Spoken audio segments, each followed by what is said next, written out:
नमस्कार. तर आज काय नवीन? आमच्याकडे आज होतं त्रिशवीचं रडगाणं. "मम्मा मला नानीकडे जायचंय, नानी गावी का गेली मला गावी नेऊन सोडा."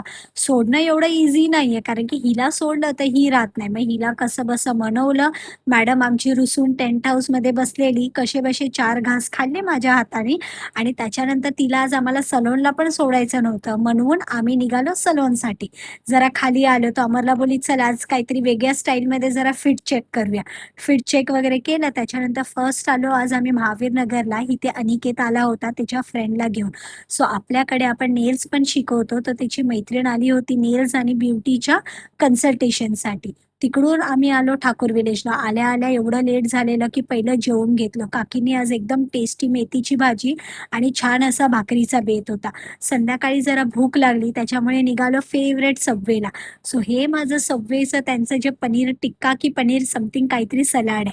सो ह्याच्यामध्ये मी एक काम करते, की ह्यांचे जे पूर्ण त्याचे ड्रेसिंग्ज असतात, लाइक सॉस असतात, ते मी ॲड नाही करत. सगळ्या व्हेजेस आणि हे पनीर A1 टेस्टी. संध्याकाळी घरी आली तर बघितलं काकी माझ्यासाठी वाटपाची तयारी करत होत्या.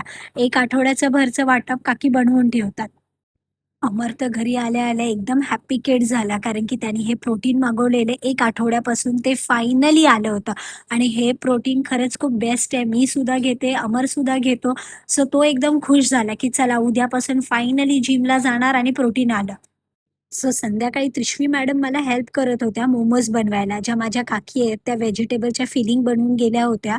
त्याच्यानंतर हा राईस पेपर ओला करून त्याच्यामध्ये मी हे पूर्ण व्हेजिटेबलचं फिलिंग टाकते आणि त्याच्यानंतर त्यांना एक 7 ते 10 मिनिटं एअर फ्राय करून घेतो. पण हे त्रिशवीची खूप फेव्हरेट हॉबी आहे.